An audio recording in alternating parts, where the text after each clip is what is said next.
The metaverse is emerging as the next big technology platform and promises to become the next frontier for human experiences on the internet. Into the Metaverse covers companies, technologies, and trends that are bringing this promise to life. Join thought leaders Matthew Canterman, CFA, the Director of Research at Ball Metaverse Research Partners, and Jonathan Raz-Friedman, founder and CEO of Super Social, as they interview the brilliant minds building, shaping, and investing in the Metaverse. Welcome to episode 14 of This Week in the Metaverse. We've got a lot of ground to cover this week, so I'm going to get right into it. Our three topics for this week are: I'll be talking about the new partnership between the virtual influencer Miquela and teen retailer brand Pacsun. This is an interesting partnership which ties to many conversations we had on the podcast about avatars, expression, and the convergence of virtual and physical. Then we will close the loop on the unsolicited acquisition proposal from AppLovin's to acquire Unity, which resulted in Unity's board rejecting it this week and staying committed to the merger with ironSource. And then lastly, we will finish the episode with the quite surprising continuation of Meta's disappointing way in which the company and Zuckerberg shared the evolution of its Horizon world, their metaverse ambition. But first, we have a short announcement to share. Okay, so diving right into it. Teen retailer Pacsun has announced a multi-season partnership with virtual creator Miquela in a bid to continue its exploration of identity in and around the metaverse, as reported by Vogue Business. Miquela, formerly Lil Miquela, will feature across Pacsun's back-to-school and holiday campaigns to promote customers' navigation of their virtual and physical selves according to the brand. It builds on Pacsun's entry into the metaverse with Pacworld, a Roblox experience that they've launched this year, where it sold virtual goods like beanies, as well as its previous NFT projects. There are a couple of interesting things here, I think. First, we're talking about a retail brand that is experimenting with virtual worlds on Roblox and also with virtual influencers in a bid to position itself as an innovator and trailblazer among its core audience. I am asked many times by brands about the possibilities of building multi-platform experiences. And my point of view is really that experiments like this one from Pacsun are exactly the type of bets and experiments that brands should consider as they explore and experiment with metaverse-related experiences. As we also discussed previously on the podcast, we are seeing a growing adoption of brands every day, every week, since the beginning of the year, mainstream and luxury alike, that embrace new modalities of expression and experiences on the internet in 3D, be it avatar items, persistent virtual worlds, and now also activations such as Miquela with Pacsun. What I believe is that expression is fundamentally a core human behavior, which is why we see unique brand experiences coming to life, such as NARS Color Quest on Roblox.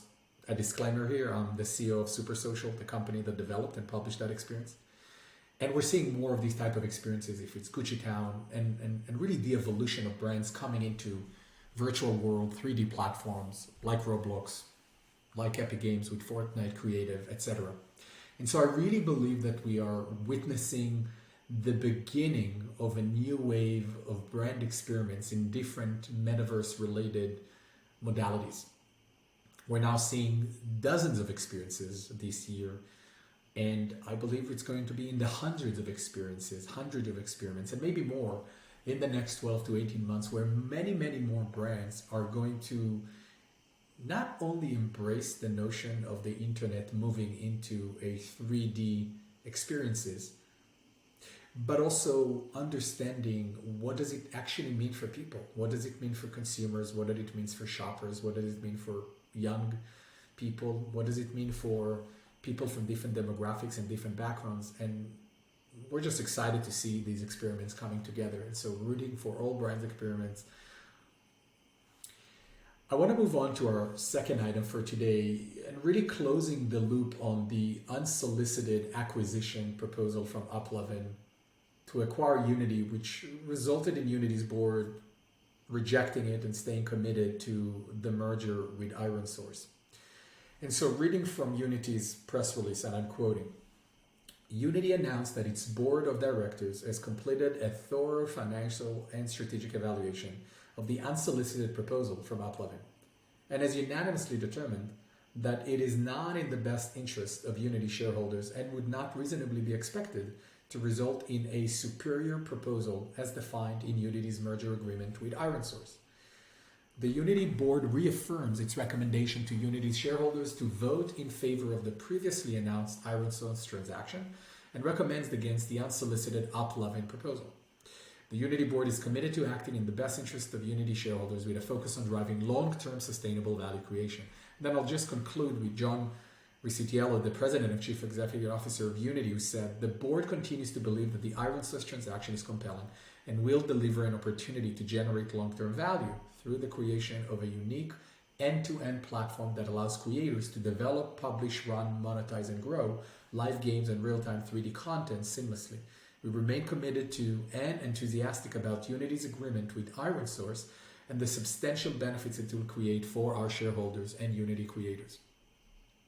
And so we talked about this deal at length over the last week since the news first came out about the unsolicited acquisition bid from AppLovin. And so I don't want to address in too much detail, but it seems like the reasonable decision from Unity's board was to continue with the ironSource deal. They obviously have a plan with the ironSource merger, and I would also estimate or suspect that there is a right chemistry between the leadership teams of both Unity and ironSource, which is really critical. And I don't recall the numbers precisely, but most mergers and acquisitions are not successful.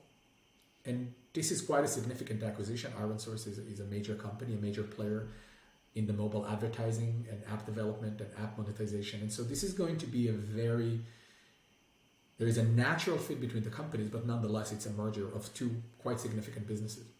That being said, the picture is no different from what we discussed previously on the podcast last week, and that is that this is very much a deal that helps to take care of the present versus the future, which is how do we build the next wave, the next era of the internet, which this is not to say that this is not Unity's goal. And we talked in May, we had a fantastic podcast with Mark Witten, who is the head of the Create division at Unity, which was a really fantastic conversation.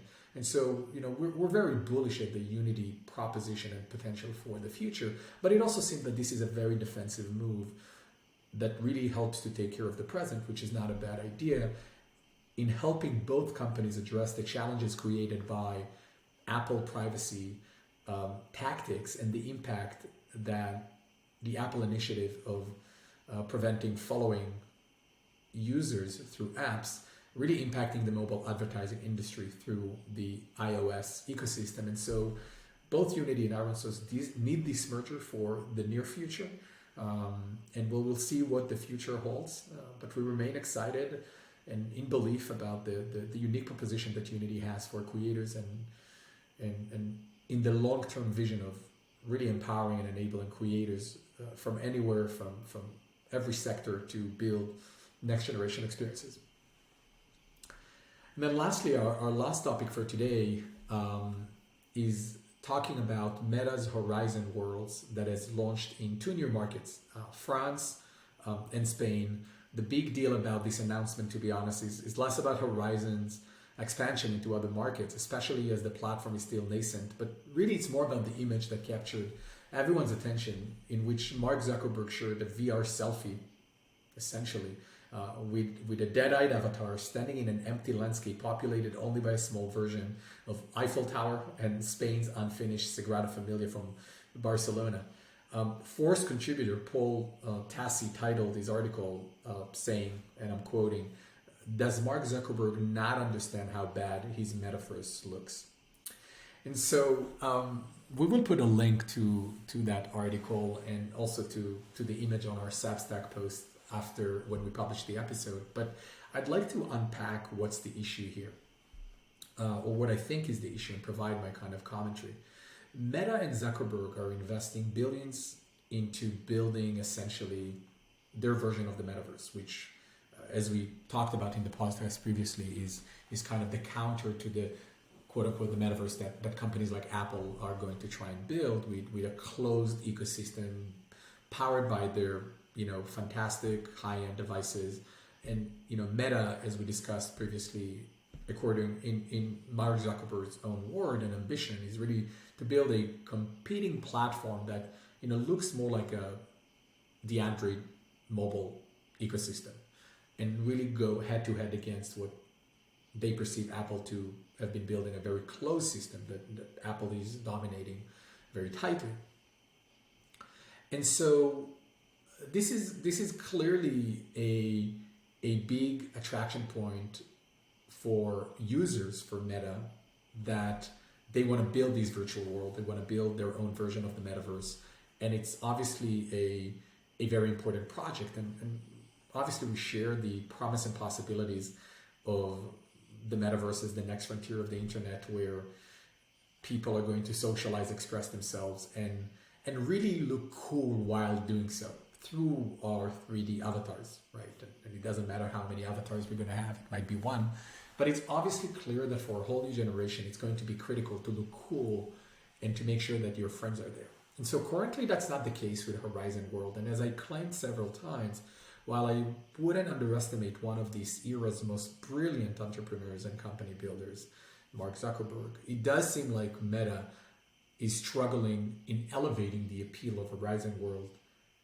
and as a potential consequence might find it hard to attract developers, potentially, should the next generation of heavy internet users, Gen Z, Gen Alpha, and even young millennials, would not find Horizon Worlds cool.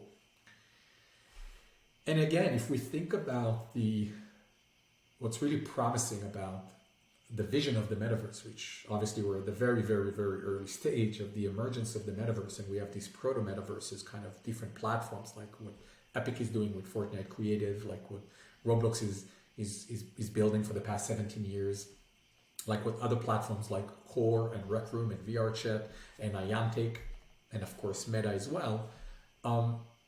What is really fundamental in my honest opinion is the role of the avatars, because the avatars, these 3D manifestation of our personality and of who we are, is going to really play a pivotal role in not only the way we connect and express ourselves, but the way we would like others to perceive us and to see us, just like we do today, if it's in real life or if it's on apps like Instagram or Snapchat. That human connection, the way we are manifesting ourselves, this is going to be very critical. And as our audience know, I'm a big proponent of the idea that we're going to have billions of avatars. And so beyond the technological challenge of creating really scaled virtual environments that can host millions and billions of people in one place, the way these 3D avatars are going to look, the way these avatars are going to move and look, the type of expressions that they allow us to have, and of course the general fit of those avatars into their virtual surrounding, are going to play a truly incredible role in who are the platforms that are going to be the most dominant, starting with attracting millions and then billions of people, and giving themselves the chance to really build a scaled metaverse environment that people truly want to be part of. And so that concludes episode 14 of This Week in the Metaverse. As you might have noticed, this is a shorter than usual episode. We typically have episodes of around 30 minutes. It's short because today I've been having a discourse mostly with myself and with you, but I've thoroughly enjoyed it, and we're going to have more guests coming into This Week in the Metaverse in the near future.